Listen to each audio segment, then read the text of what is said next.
Yo, what's going on, guys? It's Philly. We're finally back with another match analysis. This one is going to be from a Wi-Fi Weekly. My Donkey Kong versus thicc, and he's playing Corrin and Ike throughout this set. First thing, I've played thicc a few times already, so you will see me noticing a couple player habits right off the bat, and that's just because I've played him before. I normally don't. I mean, I notice habits fairly quickly, but I wouldn't notice them fast enough to make some of the reads that I make like right off the start of this game. And you'll see it in a second. But another thing also, okay, that was waiting for a spot dodge. I feel like that's just a general player read. But right here, I knew he was going to press a button, and I just forward smashed because more often than not, if thicc's in a pressure situation, you put him in a situation where he has to make a quick decision. Like, I would say probably 85 to 90% of the time, he's going to attack. And that's just the way he plays. He's generally a quite aggressive player, and that's just how he plays. So right here, you can see, oh, there's a little punish on the pin, but again, the way that thicc plays is he wants to like run at you and pressure you. So again, and here too. So that first situation, you'll see me, I just run at him and bear to anti-air him, basically stuff his aerial approach out. And then right here, he resets neutral. And immediately he runs at me. And that's why I just dash attack, because I know that that's going to catch any of his options that that he does while he's running at me. Because he doesn't, during his initial dash, which he was doing, he doesn't have option, or he doesn't have access to shield. So you're probably going to actually see me dash attacking a lot, probably more than I normally would do. And that's, well, that's an example right there of a terrible dash attack. But the reason I'm doing stuff like that is because I'm just predicting that he's going to approach me either with dashes or with jumps. And the dash attack is meant to just stop that. And you can see there, I just throw 2 dash attacks like really quickly. That third one was, it should have been a grab, honestly. But I tried to just combo it off the nair. You can do that, just wasn't the case in that situation. I probably didn't land close enough to the ground with the neutral air.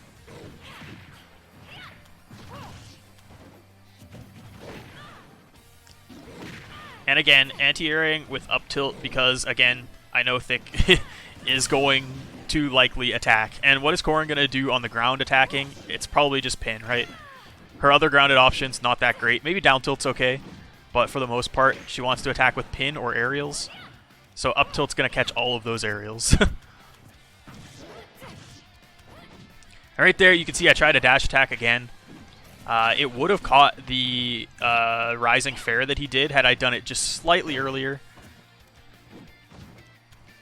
But didn't work out in that case.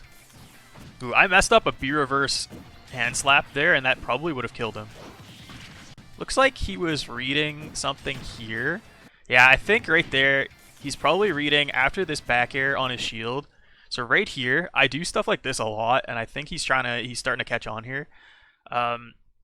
Because he up smashes out a shield, and what I do a lot is I'll do a back air like this where I'm landing, and then not most people, but a lot of the times people will jump out a shield after this. So I'll immediately do a rising back air to catch the jump out of shield. But what he's doing is he believes that I'm going to do that, and he's up smashing to catch my rising back air. Luckily, in this case, I didn't actually do the rising back air. I just kind of waited, and then I was able to dash attack on reaction. As you can see again right here, just stopping, he's running at me, so I can just stop that approach by just doing back air. Just get out of my face, I'm going to back air. You don't have access to shield if you're just going to run at me like that. Well, you do have access, just not as fast access as you would if you were like walking, so.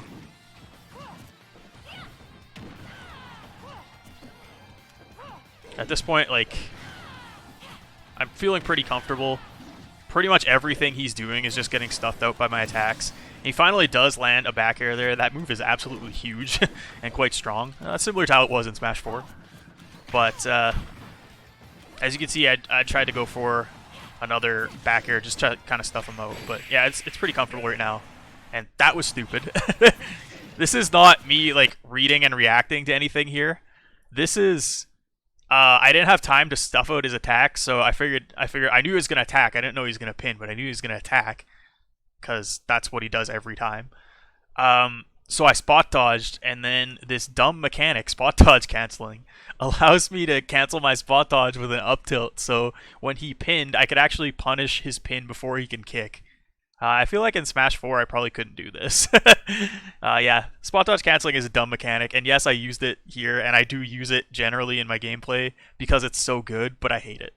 And every time I do it, and even seeing myself do it here and getting a stock off of it, it just like makes me cringe. So anyway, that's the end of game 1. Pretty decisive. But that being said, I don't know how often he plays Corrin. I feel like he was just playing Corrin because she just got buffed in the recent patch. And as you'll see right away, he does actually switch to Ike after this first game. So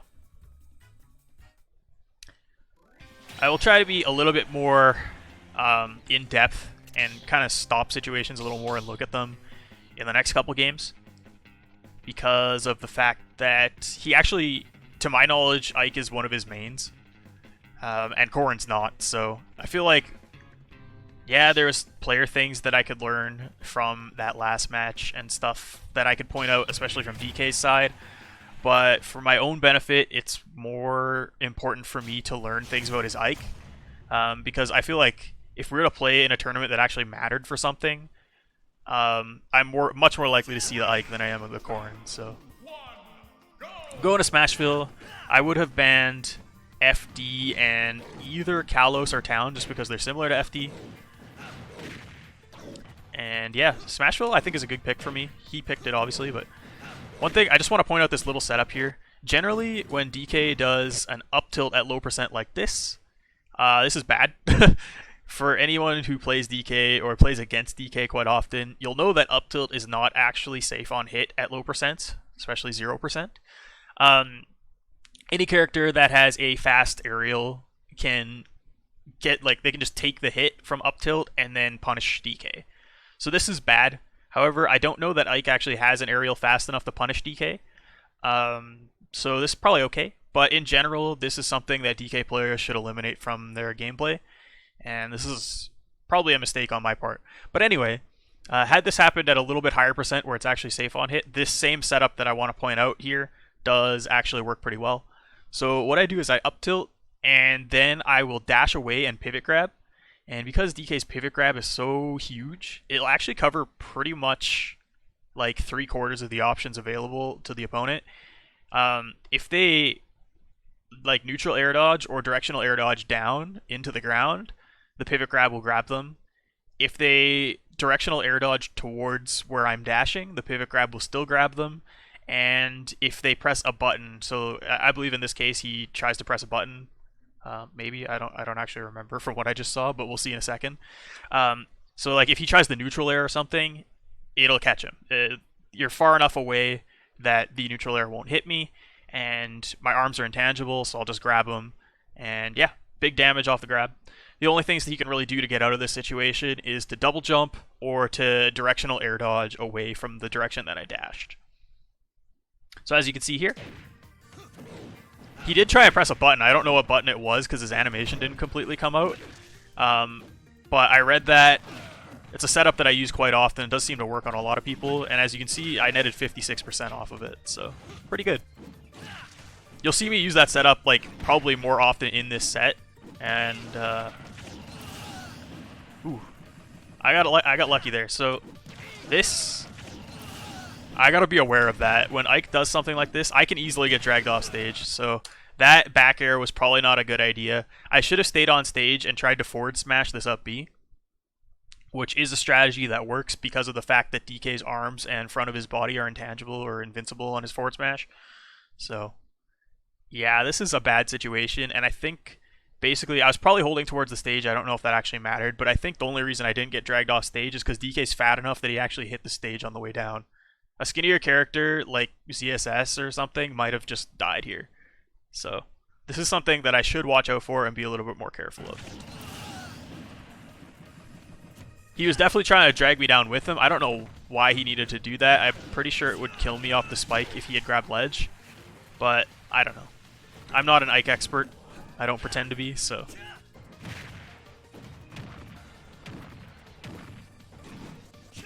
Nice dash attack conversion, getting dash attack to double bear.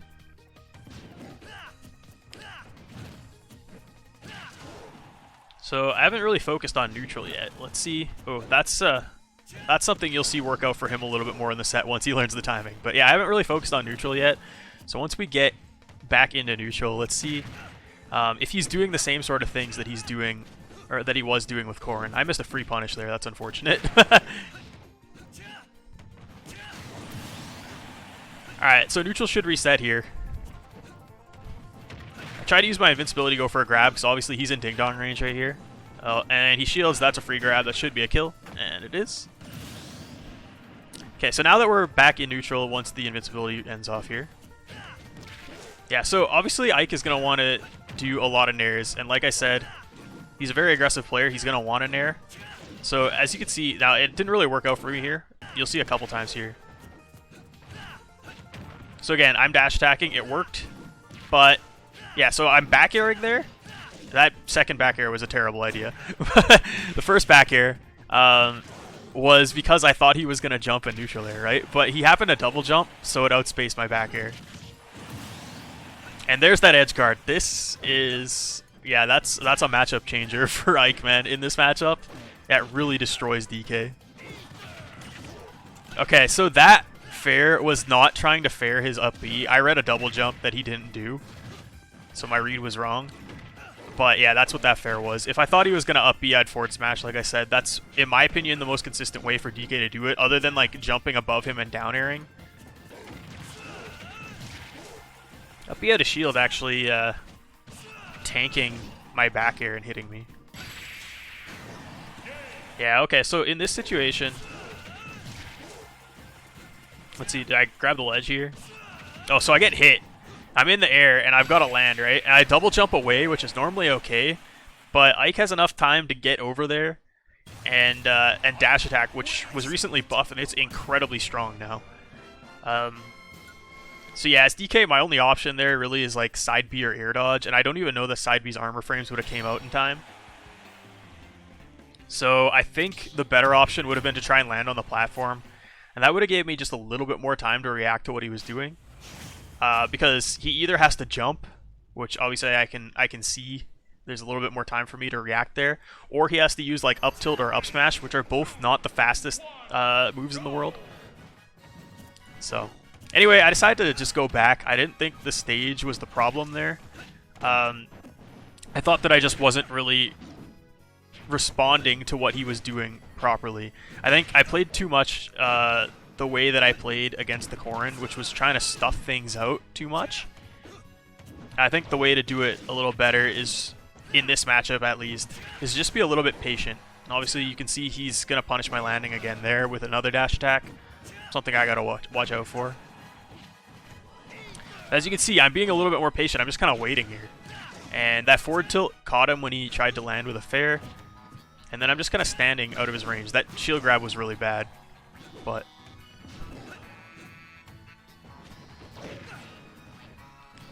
I got lucky that I was actually able to roll past that down tilt. Most characters, when they throw out a move like that, it'll actually hit DK's roll. His ledge roll is so bad. His regular roll is so bad too. Again, another dash attack. He kind of just read me coming off the platform there and just threw it out, and it got me. Again, he's an aggressive player. He's going to throw out options like that often. I need to be able to read that, or at least be prepared for it. Obviously, again, that shield grab was terrible. Do not try and shield grab Ike's neutral air, guys. I feel like it's something that everyone knows, but I'm still doing it for some reason, so. Okay, so here, I just back off, right? I double bear him. I'm waiting for that aggressive option because I know, again, like I've said many times in this set already, that when he's in a situation where the pressure's on, he wants to press a button. He's not going to roll, he's not going to spot dodge very often. He's not going to sit in the corner and shield. He's going to throw out an attack. So what did I do? I dash back, I wait for him to throw out the attack, dash back in, grab him. And get the nice, like, 30% punish. That dash attack really should have been a down B. That one too, although it worked out. Probably both of them should have been grounded down B just to catch all the tech options.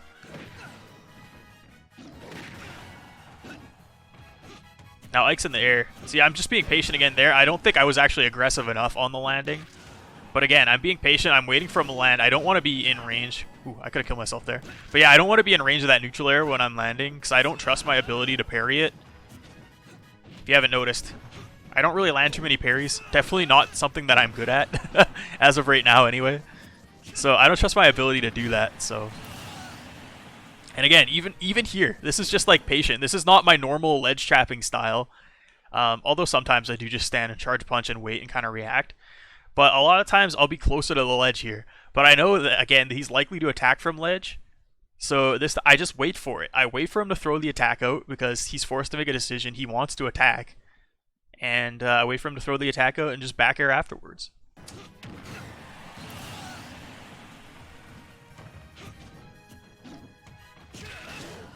Ooh, that up smash, I don't know what he was reading, but it definitely caught me running in trying to dash attack. It could have been that he was reading the dash attack, I don't know. Whatever it was, it worked out for him. Luckily I didn't die.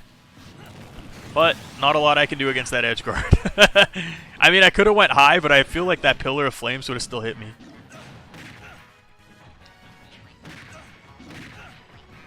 Yeah, catching Ike landing like this, it's very good. That up smash was greedy. It would have ended the game, but it was definitely greedy. I could have just grabbed him and ended the game that way too. That was nice by him. A little bit of shield pressure there. He lands with fair and then full jump fairs to catch me jumping on a shield. So similar to what I said that I do earlier, where I'll back air somebody's shield and then back air to catch their jump. Ooh, okay. And here's a read that I make on a lot of people. This is not like Ike specific or even thick specific. I feel like a lot of times when people are sent in this position off stage, where they still have their jump and they're very close to the ledge, and they can double jump back onto the stage. A lot of them will double jump back onto the stage with an aerial, just to be aggressive. Also, if you do it successfully, you don't have to deal with being ledge trapped. So I could see the upside of it, but I feel like a lot of people will read this. Like, I'm not the only person who reads this because so many people do this. So that's what I'm reading here. I'm not specifically reading him to go for an aggressive up B. I'm just reading that he's going to jump back on stage. And it works out. I just forward smash, and like once I got the forward smash charge and he's jumping into it, there's really nothing he can do. He's just dead. So the forward smash is, again, invincible, so not a lot he's going to be able to do to actually get out of this situation. He had to recover low, and even then with DK, or with Ike, when he recovers low, that forward smash is basically the exact thing that I do to edgeguard the up B. So I could have just held it longer, waited for the up B, and then tried to forward smash the up B. So it kind of serves a double purpose against Ike, I guess. That's probably something I should go for a little bit more. Alright, so looks like it's 1-1. Or no, it's 2-1 right now. Yeah, 2-1. I took game 1, he took game 2, I took game 3. So he's got the counter pick here. Again, I would have banned FD and then one of either Kalos or Town. And let's see where he decides to take me. So he's going to go to Yoshi's. I don't know what I think about this. I'll just pause here to think about the stage.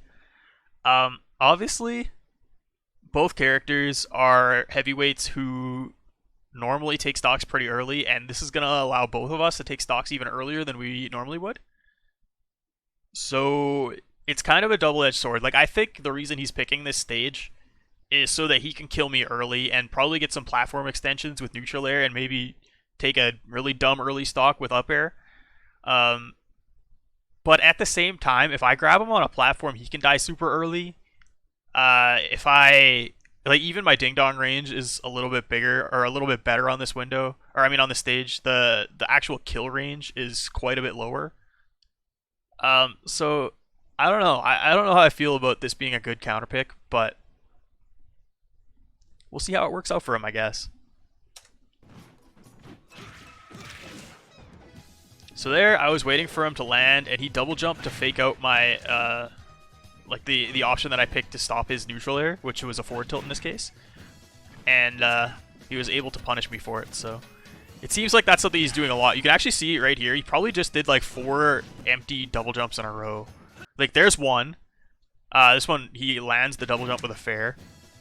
Right here, another one. Probably it's gonna happen again. No, here, okay, that time he just did a full hop fastball.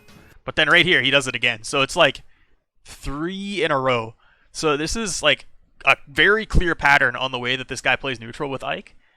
And I would hope that I'm recognizing that, because I recognize that like instantly right here. I hope that I recognize this in the game. I don't completely remember.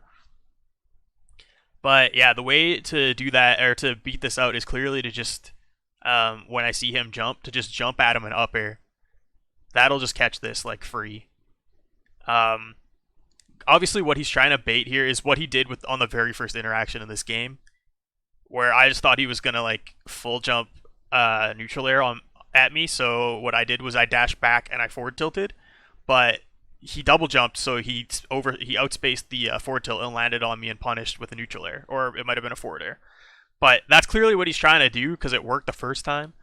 But like, a smart player needs to be able to recognize patterns like this, and hopefully I change my gameplay to be able to deal with this.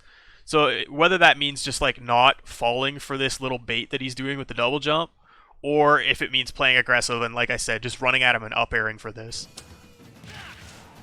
And it looks like right now the way that I'm taking it is to just be patient and not fall for that bait and just see what he does afterwards. I almost died for the aggressive up B there. Not sure why he's going for down smash there, but like, he knows that neutral B works, so I don't know why he's going for that. Alright, right here it looks like he can dash attack and it'll linger and catch neutral get up. So that's kind of interesting to know. So that time, he was kind of stuck in shield. I don't know here. He's at 61. I don't think Ding Dong would have killed. So that's probably why I didn't go for grab.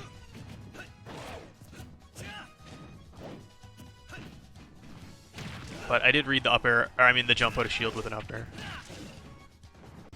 So as you can see right here, when he's landing here, like 99% of the time he's landing with an attack. So I'm forward smashing. That's what I'm doing, because I know he's going to land with an attack. This time he landed with a side B, so it moved where he was going to land. I'm kind of reading him to land with like an aerial, like forward air or neutral air. So my read didn't work out here. But again, he's still being aggressive, whether it was an aerial, which is what I thought he was going to do, or a side B, which it worked out for him in this case. It does move where he's going to land, so I have to replace or reposition where I'm going to attack.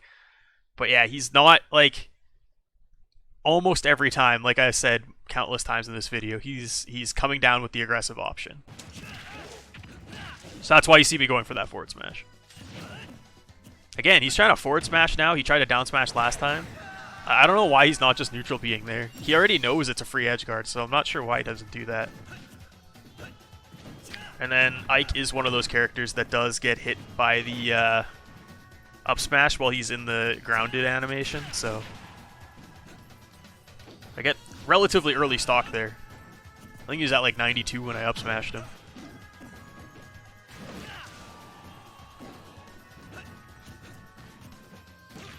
Yeah, there's, again, more up airs. This time, I don't know if I was trying to parry. No, I grabbed, so that time I actually fell for the bait. So this is probably an example of me not adapting the way that I should have. Because I fell for the bait. I thought that he was just going to land so I could grab him. But he double jumped, and then he punished my whiff grab with a back air.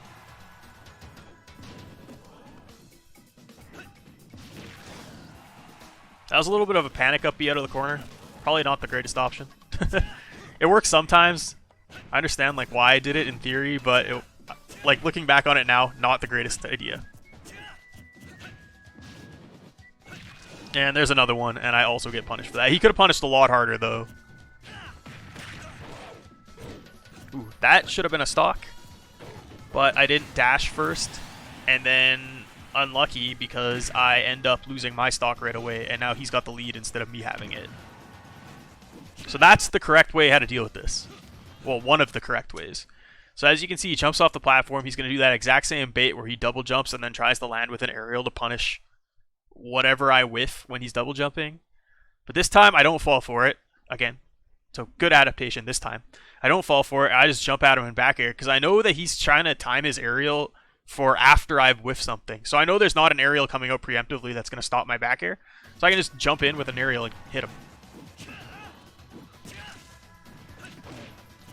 Something I kind of want to point out quickly here, won't spend too much time on it, is that on this stage, that back air that I just did right here is not super great for covering ledge get up because of those slants. It actually just goes right over Ike's head. On most stages, that's actually pretty good for DK. But yeah, I need to learn to not do that so often when I'm on this stage. It just doesn't work unless it's on one of the super tall characters. Again, here, this back air, it's just, I know Ike's going to be jumping, so I might as well just throw out back airs preemptively. He doesn't really have anything super fast. The only thing he can really do there is just like preemptively back air, or obviously not jump. Ooh, that was a missed punish. I didn't exactly know where he was going. That's probably just me not being familiar with Ike. So I'm down a little bit here going into the last stock. Looks like he might bring this back to a game 5. But luckily he went for something a little bit greedy, and ooh, I get a pretty decent punish.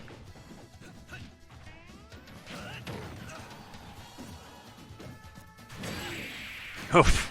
Alright, well that was a fast stock. I think he just died at 59 or something. So I think what I'm trying to do here, after this dash attack, he's on the ledge. And so right here, this is more of like the normal ledge trap that I'll do.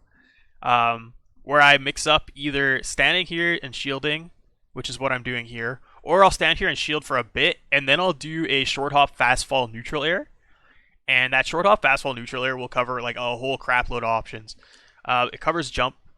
It covers roll. If you fade back slightly with the fast fall neutral air, that'll actually cover roll. And it'll outspace get up attack and still leaves you with stage advantage if they do a neutral get up. And so what I normally will do after that neutral air would be either a down B or a forward tilt, and that'll catch the neutral get up. Especially with down B, if they shield after doing neutral get up, the down B just pressures the crap out of their shield, so they have to pick something else immediately. So that's a super good ledge trap. So I like to mix that up with what I'm doing here, which is just shield and try and react to their option. And in this case, I see him doing get up attack, and what I'm trying to do is parry punch, I think. But I don't actually hit the parry, and I still input the punch anyway. But luckily, as I said, when Thick is put in a pressure situation, he likes to attack. And so even though I didn't get the parry and get the punish that, like the true punish that I wanted, he starts up a down tilt here. And yeah, my punch is going to eat that all day. Whether the attack actually hits me or not, it doesn't matter. The punch is going right through that. And that's actually the end of the set. It looked like he was going to bring it back to a game 5. But like I said at the start of that match, that stage allows both characters to kill insanely early.